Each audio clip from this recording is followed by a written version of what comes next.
Mushroom in the Rain, retold by Mira Ginsburg.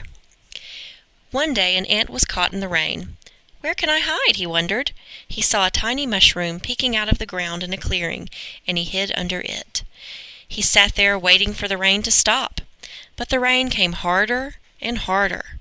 A wet butterfly crawled up to the mushroom. "Cousin Ant, let me come in from the rain. I am so wet I cannot fly."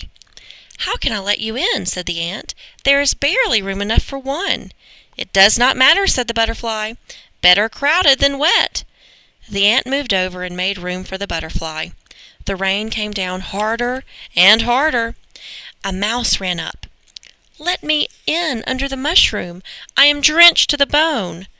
"How can we let you in? There is no more room here." "Just move a little closer."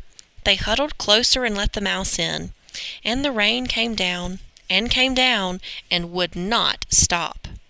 A little sparrow hopped up to the mushroom crying, "My feathers are dripping, my wings are so tired. Let me in under the mushroom to dry out and rest until the rain stops." "But there is no room here." "Please move over just a little." They moved over, and there was room enough for the sparrow. Then a rabbit hopped into the clearing and saw the mushroom. "Oh, hide me!" he cried. "Save me! A fox is chasing me." "Poor rabbit," said the ant. "Let's crowd ourselves a little more and take him in." As soon as they hid the rabbit, the fox came running. "Have you seen the rabbit? Which way did he go?" he asked. "We have not seen him." The fox came nearer and sniffed. "There is a rabbit smell around. Isn't he hiding here?" "You silly fox! How could a rabbit get in here? Don't you see there isn't any room?" The fox turned up his nose, flicked his tail, and ran off. By then the rain was over. The sun looked out from behind the clouds, and everyone came out from under the mushroom, bright and merry. The ant looked at his neighbors. "How could this be? At first I had hardly room enough under the mushroom just for myself, and in the end all 5 of us were able to sit under it."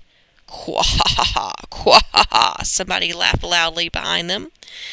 They turned and saw a fat green frog sitting on top of the mushroom, shaking his head at them. "Quah-ha-ha!" said the frog.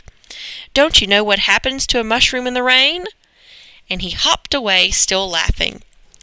The ant, the butterfly, the mouse, the sparrow, and the rabbit looked at one another, then at the mushroom, and suddenly they knew why there was room enough under the mushroom for them all. Do you know? Can you guess what happens to a mushroom when it rains? It grows!